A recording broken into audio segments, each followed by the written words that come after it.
Right, hello everyone, it's Ty from DR Property Guys, and today we are doing a video dedicated to creating and operating an income producing property here on the North Coast. We got our buddy here, John. John, welcome to the show. Thank you, I appreciate it. Appreciate you taking the time to sit and talk to us. This is take 2 of the video because unfortunately on the first take we ran into some audio issues. So, take 2, here we go. John, you are the owner of Casa de Compai. Correct. Which is, tell us a little bit about the business. What is it? Casa de Compai is a 10-unit boutique condo complex that I rent out for vacation rentals and to digital nomads who are down here for a couple months. And how long have you been doing this? I've been doing this on site for 7 years. I've owned the property since 2014. 2014. Tell us a little bit about how it started. You bought a property with some existing units on? Yes, this is my second property here. So coming down here for as long as I've been coming down here, I fell into this property. It had 2 studios and a 2-bedroom already on site when I purchased it. So I had to restore them. And then when I moved down here in 2017, that's when I purchased the building that's behind us. Or you built the building? Yes, I was the GC that built that. So you started off with 2 units, you added a further 8?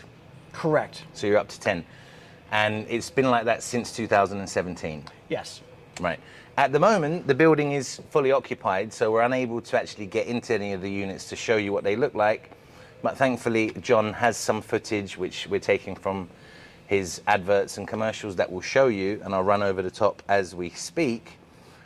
Very nice building, centrally located, close to everything. Correct. These should have been some of the considerations that you had when you purchased, obviously. Yes. I believe if you're going to be doing business in a tourist area, what is the anchor spot for that tourist area? Obviously in Sosua, it's Ply, Sosua, and the Strip. And if you're within walking distance of those places, you have the most rental income potential. And you certainly are walking distance to the beach, to the main strip. You've got the supermarket very close around here. There's a hardware store across the road. So pretty much, yeah, you are in a top location, and that is a #1 rule in real estate, is it not? Location. So very good. Let's talk about the building for a minute, so the viewers can get an idea. How is the building run? How many employees have you got? What is it they do? Tell us a little bit about how the situation is run here. The way that I run my property is I'm an active owner. I'm here every day. I work every day. I have my main guard, my day guard is Augustine. He's been with me for 7 years. He pretty much runs everything during the day. So he does the pool and does the stuff? pool, the Okay. gardening, watches the gate, gets people jugs of water if they need it. It's really not a labor-intensive business because you're renting out rooms. Maintenance is the big thing, and cleaning. So my maid is Augustine's wife, so we keep everything in-house. Yeah.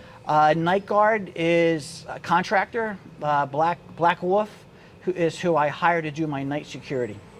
Okay. Question. Have you always run the business yourself here, or was it previously outsourced to another company? When I bought this in 2014 until 2017, I had a property manager doing it because I was still working back home in New Jersey. But since 17, when you moved here, you've been full hands-on looking after the business yourself day in, day out. Yep. This is my full-time job. This is how I provide a livelihood for myself. This is how I made enough money to purchase a villa. This is it. So as far as filling rooms, what sort of avenues are good for you in that sense? Do you use Airbnb, VRBO, those systems, or how is it you fill the rooms out? My primary way of acquiring clients is predominantly through word of mouth. It's the slow roll, but it's a solid roll. And I find good clients bring you good clients. Most of my problem clients come through Airbnb.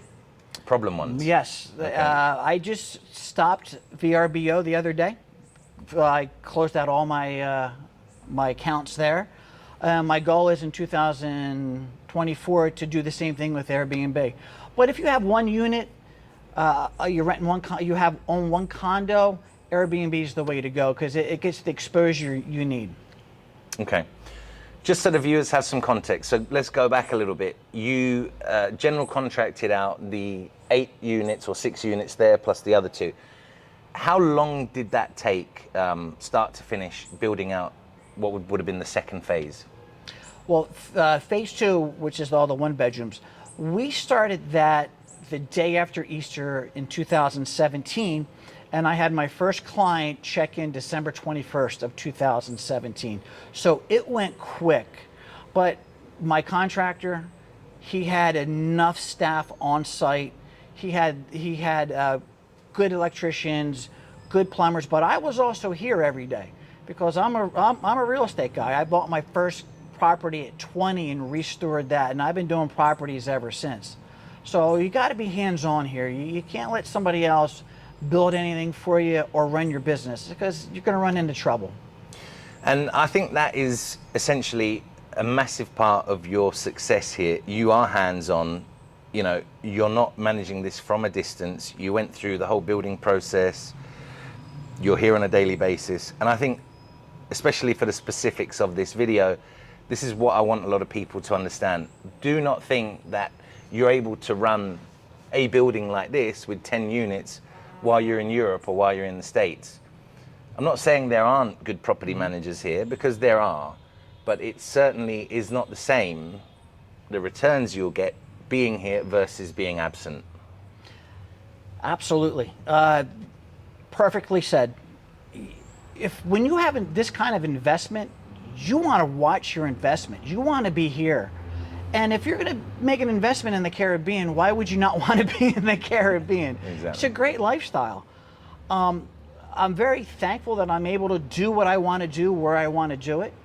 It provides me a good living, but you still have to be on top of your business. You can't let things go as far as maintenance.